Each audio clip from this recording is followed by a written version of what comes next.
I want to talk about my grandfather. My excuse me, my dad's father was David Rubin. On his 103rd birthday, I discovered he was David Rubinsky. That hadn't been talked about. And he had a very difficult life on many levels. He was born to a family of seven, and the mother died, and the father put them all up for adoption in different homes.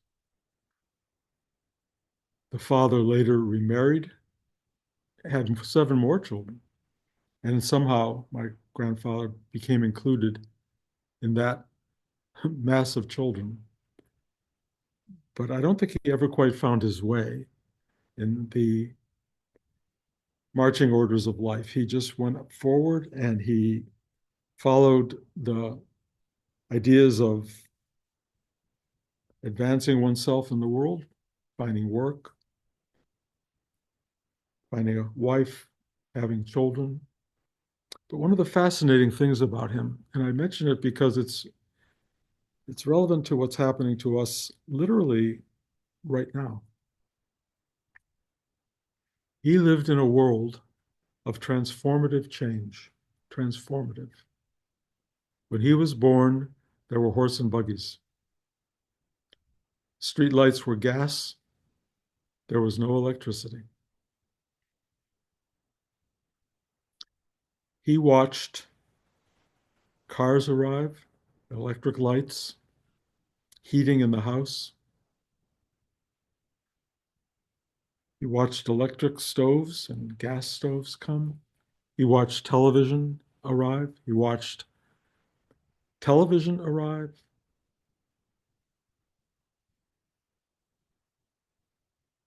He saw the world transform. He watched World War I happen. He watched the Depression. He watched World War II happen. He watched the 1950s happen and the world becoming somewhat stable. Many of us who are here now are entering the world around that time, 1940s, 50s, 60s. And the world has been, for the most of this time, unbelievably stable, quiet. Not completely, obviously. There's still human experience, there's still wars, there's still recessions and terrible things that happen. And as we speak, some really difficult things occurring accordingly to the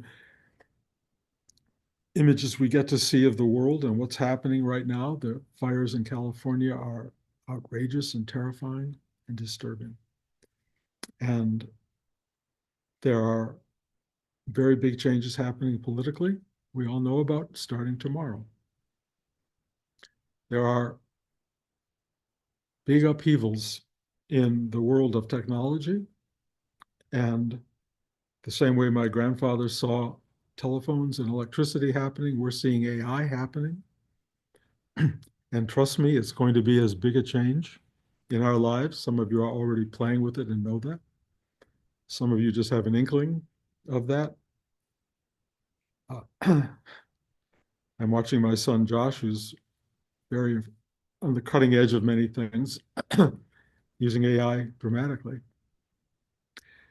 Uh, Climate clearly is having its impact, and we can blame the LA fires on that if we want.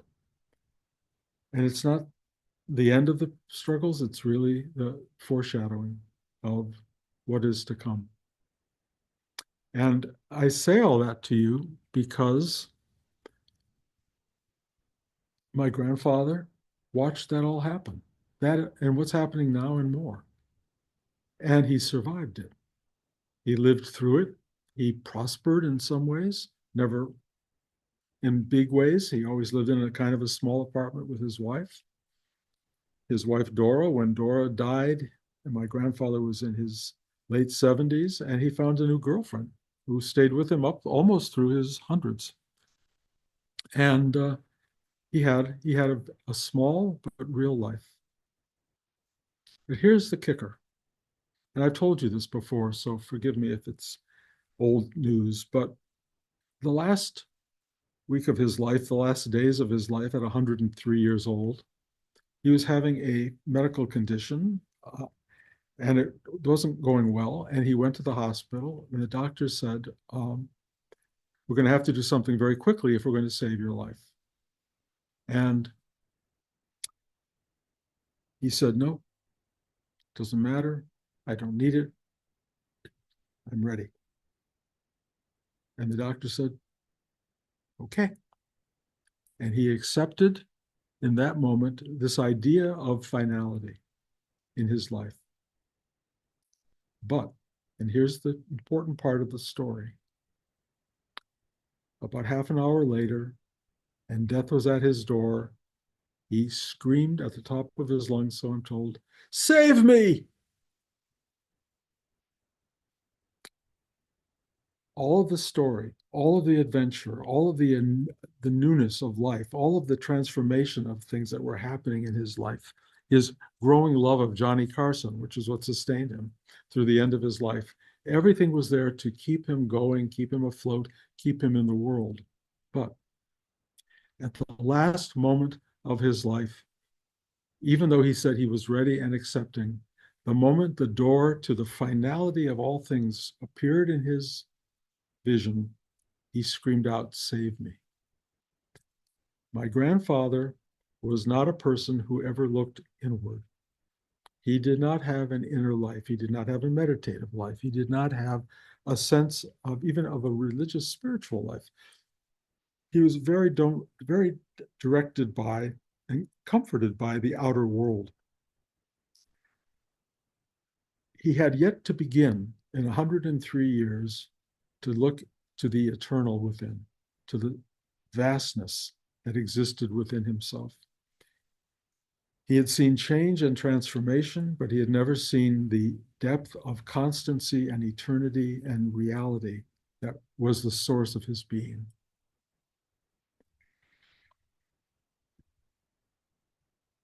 I say all that because the imbalance of most human beings, being that they are, and we are, so involved in the exterior world, the manifested world that we find ourselves dreaming through, floating through, living through, existing in, is only part of the story. And I know I say this weekly, but there is a source, a root source for all of what is happening right here.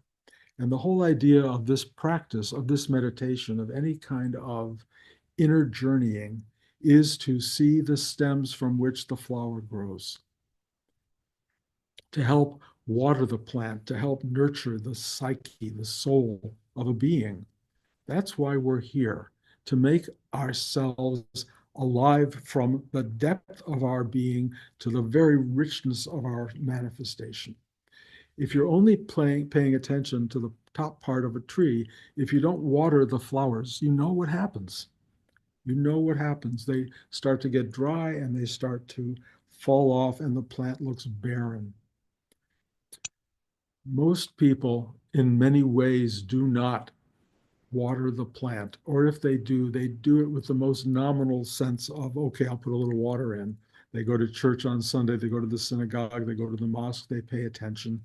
But taking care of the plant that you are involves going into the core and bringing the nourishment into it up to the very, very last moment of your life, at which point, as the plant begins to decompose and fall apart and die, which it will and which you will, the knowledge of, the experience of, the reality of that root system tapping into something vast and supposedly, in my mind, certainly infinite and eternal comes into play, and you return to the source from which the new plant can grow and flower, or rest in peace and just serve the basic reality of supporting life, which is being part of the earth, part of the larger structure, and part of that genius of communion that happens with the root systems of all the trees and all the plants and all the mushrooms and everything that grows on the planet. They connect, they know each other.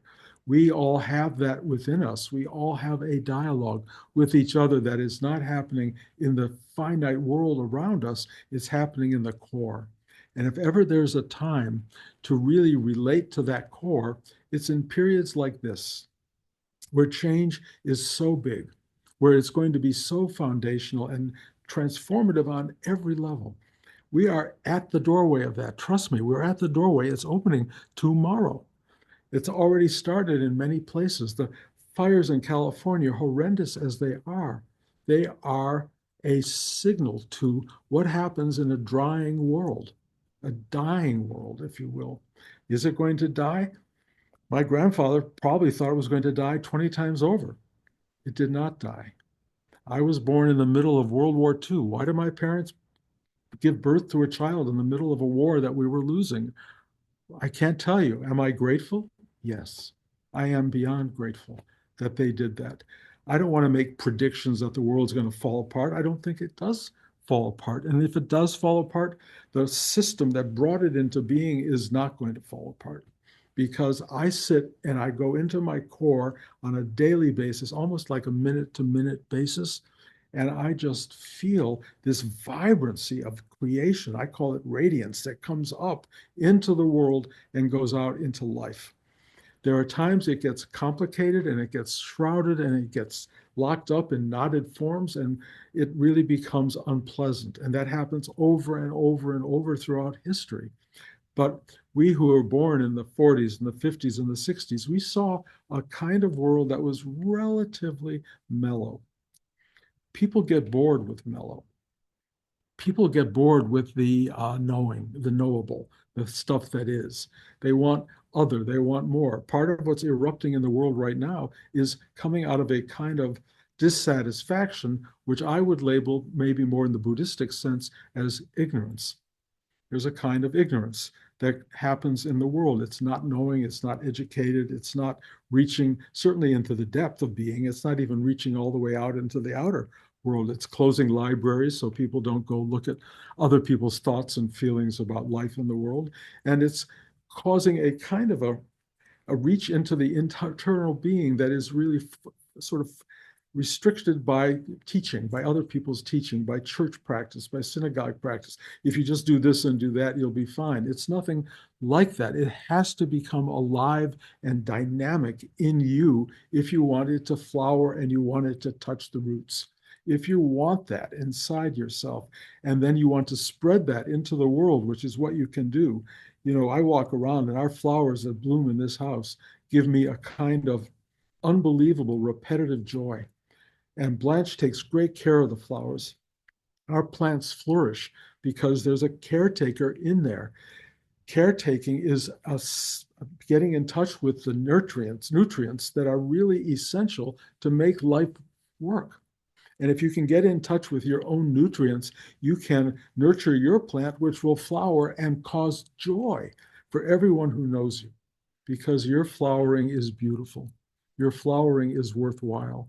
And your flowering has to let off a kind of odor, if you will. Beauty and the odor of smell of plants is extraordinary, but it reaches out into the world. Reaching out into the world is a sign of human flowering. And if ever there was a time to reach out into life itself, this is that time.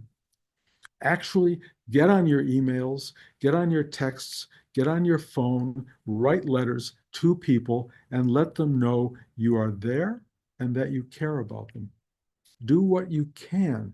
The reaching out is so vibrant and vital right now in the history of our world.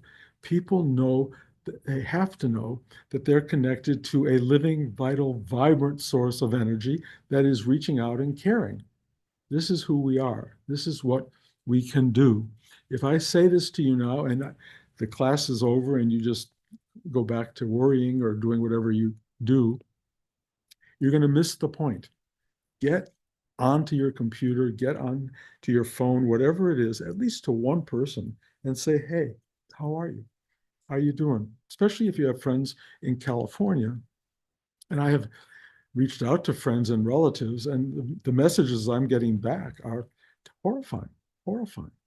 You know, people have my friends, people I love and care about, have lost their homes. They are they are they are really suffering, and they need everybody needs material help, but they also need emotional help. They need us to become these amazing flowers of being that go out and spread their beauty and their love and their whatever it is to the world. It's not a static act. It's not just sit there and be. It's really becoming, it's allowing, it's letting this thing reach out into the universe. And you are that. And if you aren't that, become that. Not hard. It's not hard. It's just do it. Find the voice in yourself. Find the person who cares about other people. Find the person who does something other than worry about tomorrow. Find somebody who understands other people are worried about tomorrow and help them. Help them get somewhere else. Do whatever you can do to be of service to the world around you. Even if it's not directly around you, even if it's 3,000 miles away, this is an opportunity to do, to help in some way people get through today, tomorrow, and as I'm saying, tomorrow is going to be a big transformation. Some people will be very happy about the appearance of that transformation. Some people will not be happy about it. What happens down the road, I don't know, but I will remind you of my grandfather. You know, World War I, Depression, World War II, all of these things happened. They just happened. And he was there and he kept going to work and doing his thing and enjoying the fact that suddenly there were cars appearing and he could drive to work instead of take the horses or the streetcars. He found ways to grow with the environment and to really prosper in all of that. And we can too. But it's sometimes you're doing it during the middle of a war and during the middle of a depression. Things happen. Life gets tricky. It has been tricky for most of the history of human existence. The last 80 years, let's say, have been maybe the best time on the planet Earth. Maybe. I think for me, I have nothing but gratitude to be born at this moment in time and to get a sense of what life can be. There was some effort involved. I had to protest certain things that were going on in the world. The war in Vietnam that was starting, the idea of the suppression of blacks in many places in the South and even in the North, trying to put a voice out there, trying to make myself heard was all part of my growing up. But I wasn't in a war zone. I was just trying to make my voice heard. We can do that. We can try to be of help. We can send whatever we have, things, money. You see it happening in California right now, people being unbelievably generous. This is the upside of the downside of struggle and tragedy. People coming around and being available, being good and kind. It's not news to anybody. Anybody who's ever watched the news sees how in these horrible moments people respond beautifully. You can do that all the time. You can respond beautifully all the time, every day, every minute. And if you want to be a truly evolved spiritual being, that's what you do. It's not sitting under a tree or in a cave or in a monastery trying to find how to get there. You are there. Just be kind. Just take this energy and reach out into the world around you wherever you can. It may not be California, it may be the house next door. Whatever it may be, do the work. Find a way to flower in your life so that you can present that beauty and that odor and that richness into the lives of others. And also remember, you are temporary. That flower is going to wither, it's going to fall apart, and you don't want to go, why me, God? It's been going on since the beginning of time. We get born and we fall apart. We live and we die. This is the process. But if you've done any work at all in yourself and you've gone down into the roots of your own being, you may get a feeling that death is only a temporary process. Death and rebirth seem to be part of a cycle. Whatever it is we are is vast and it will come back. It may not have your name on it, but in a really deep, profound sense, it only has your name on it. It only has your true name on it. your true self. It gets born and born and born and born and born as long as there's life to be manifested. And I suspect there are billions of worlds we know nothing about that are being born. And we are part of this unbelievable creation of existence. And we are here, while we're here, to serve each other because we're all part of the same source and we're all here for one reason, which is to be and love and connect and serve as deeply as we can. So be ready, be ready. The times they are changing. Stuff is going on. This is a very big moment. It literally starts tomorrow. So button up, get your heart together, get yourself centered, go deep, and be available to the efforts that are required now to make life work for everybody around you. Thank you. I don't know. Any thoughts or questions?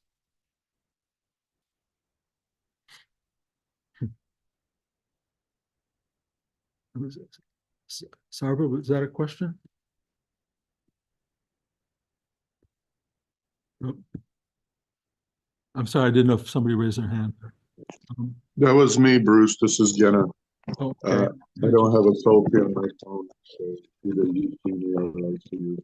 I can barely go on. Yes. Not a question, but just a comment. It was quite wonderful that in your life of introspection and knowing and working for being present and being able to let go, and maybe especially at the last moment, that you had this example of your grandfather, or that you did the work and you were able to see it. You know, I suppose we all have, or I do have the same or similar examples that are pertinent to us. I think every one of us is taught. Every one of us has examples. Every one of us has lessons to learn from. If you learn those lessons, Jenna, you end up as a whole human being, and you would rather die as a whole human being rather than a partial human being. So you know, think again. I appreciate you saying that, but I've got to say, everyone's a teacher. My grandfather was a great teacher. People who succeed and don't succeed are teachers. Just learn, just watch, and be available because that's what matters. And I kind of think if you want to get to the last moment of your life and not go save me, you'll be able to be ready for the journey ahead. And that is sort of what meditative life, inner life, reaching deep inside is all about. It's preparation for the totality of your life, not just for the manifested side of it. Anybody else? Hey, Bruce, it's Kim. Hi, Kim. Thank you so much. Haven't been here for a while. It's really wonderful to go deep and within. I am in California, so I appreciate your mentioning of that, although I am safe and I've not lost anything. So I am trying to be reaching out, like you said, and bring a light to where there's darkness. I really appreciate your perspective. You know, I was in the 80s and 90s as a young person, and you're right. It was great. I mean, we had no problems really. But I've been thinking a lot lately about DNA and genetics. And I've realized I'm in my mid 50s, and I've realized I've done a lot of work on myself, a lot of work. And I've realized that there is some stuff that I carry around that is from generations that are so before me that I'm just a recipient of that DNA. And that helps me to be gentler with myself and kinder with myself and to not think about myself so much. Oh, I got to fix this about myself. I'm like, maybe that's something that someone was dealing with 14 generations ago. I don't know. I'm curious what your thoughts are on that. I agree with you completely. We're all part of a program, a genetic program, and also an outside worldly program, and we're formed by all of those forces. And the biggest problem really is trying to escape from it in some way, trying to get out of the package that you were born in. You can't do that. The trick is to realize what that package is, to realize its infinite source, to try to understand that you are a vessel for which all of that can find a voice in the world today, and a way for you, in a way, to provide a kind of clarity and a kind of openness and a kind of cleansing for the whole process. And if you're going to have others in your life, to share that with the others. We're all here to work on what was and what is and what will be in the present tense. And the biggest thing that you can learn in this whole journey is the who are you in it. Just you in the world is only one part, and actually a very small part of who you are. The who you are in the depth of your being will provide all the direction and all the instruction, and it goes back much deeper than your DNA. It goes back into the, if you will, the DNA of creation itself, of being itself. When you touch that, you start to get informed in a way that human life is really just a small part of the dynamic of the endless existence of being that is so much beyond our tiny little indescribable lives. So yes, put it in perspective, let the DNA speak to you, if you will, but your job is reach way beyond DNA, and to whatever degree you can, just create a kind of a straight line through all of it and open the channels and let it flourish and make the best of everything you were given become even more.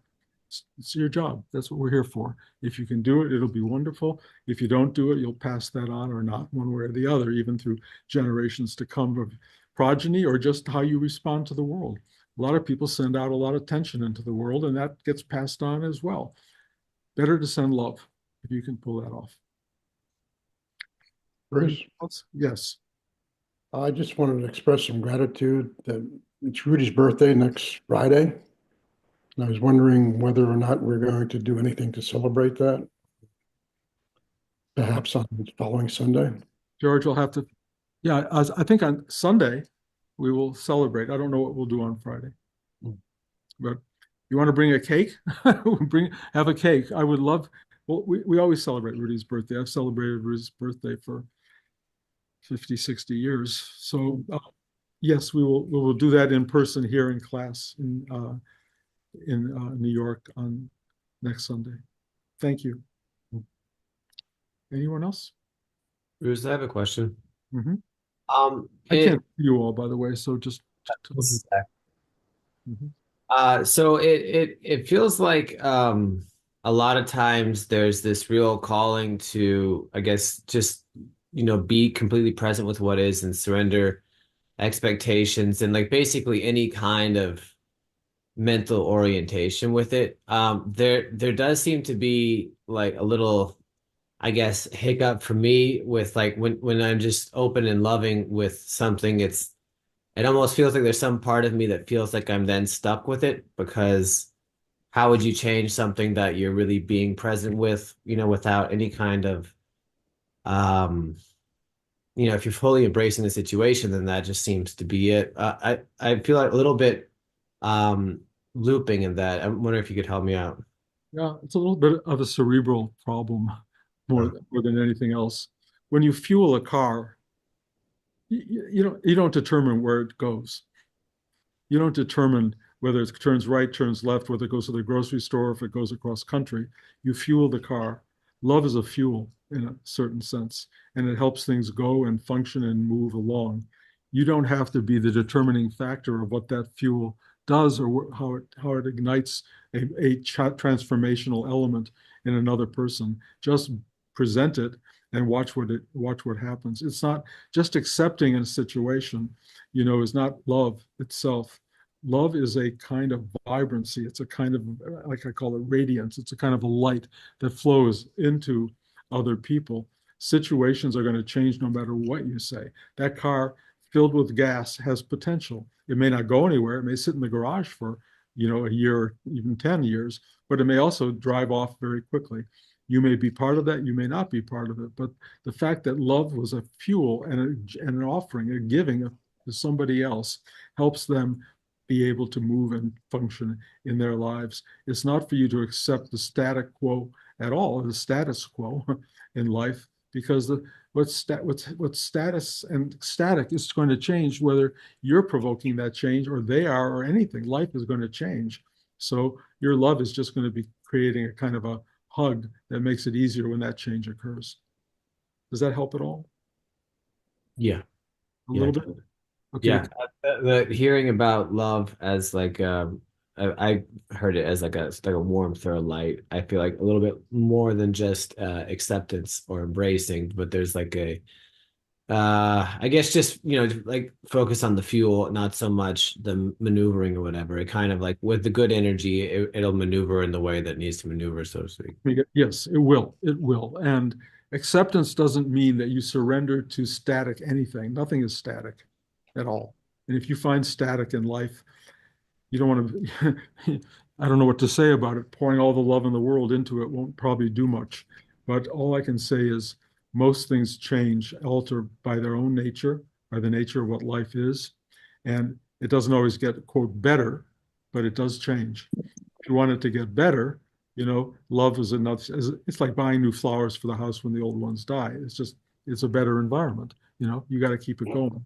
You can't just think that one group of flowers is going to take care of making the room beautiful for the rest of your life. It doesn't work like that. It's an ongoing process. Thank Anybody you. else? Yeah, again. Uh-huh. Um, I have been actually recently very much like reaching out, and it's almost natural, the changes and kind of creating happiness within the moment and meeting different people. I've been going to synagogue, and there's a person in there that some people mistake for me, looks so much like me, but I think he's had a stroke or something, and he's very, very selfish. And he reached out yesterday, and people are like, "Oh, don't help him. He's just like very selfish." And it's like a simple thing. Go look at his car, see one of the lights work. And I just feel that this person is reaching out. That's the only maybe way he knows how to reach out. And so I decided to actually do this and do a mitzvah. But my question is, um, how is there a balance, or to help people that may not be succeeding or something like that? And I guess my own answer would be that yes, if you're on this planet, you're able to be, and if I'm able to be and give, then that would be a good thing, I'm even going if to for use my I'm going to use Rudy's line because I think it's really important, which is if it's in front of you, it's yours. And do you have to go out seeking to help people? If you want, if that's part of your nature. But mostly the people who need will appear. The situations that need will appear. And then you can do what you want. You can ignore them or you can give yourself over to them. But I have found that if you can see the sacred in what arises in your life, you will serve life regularly. You don't have to go out seeking people to help. They will appear in your life, even in the simplest ways. A smile at somebody in the parking lot is a meaningful gesture and part of life. They're there. They're walking by you. You can smile, but it doesn't have to be, highly dramatic, and certainly not something you need to celebrate. It's just part of day-to-day existence, and it will flow out of you at some point in time, the way aroma flows out of a flower, and everything will be benefited by it. Thank you. I think it is flowing. I guess maybe the different question is, I think if I reflect is that I'm doing it maybe sometime not, instead of maybe going inward, like still that being part of the outward thing, Well, it is. because I do It it, is. but then It is a part of the outward thing, of course. It is, but it comes from a source, no, and but I mean I might do it to ignore some self-care or things like that, to get that distracted even. that may be, but better to do nice things if you avoid self-care than bad things. So, Thank you. anybody else? Okay, I think we've exhausted this. Like everybody, and if you know people in Los Angeles, write to them or call them or do something. Not an easy time, and it's not going to pass like that. This one is embedded for a long time. And again, it's the beginning of things, and so give help wherever you. Love you all.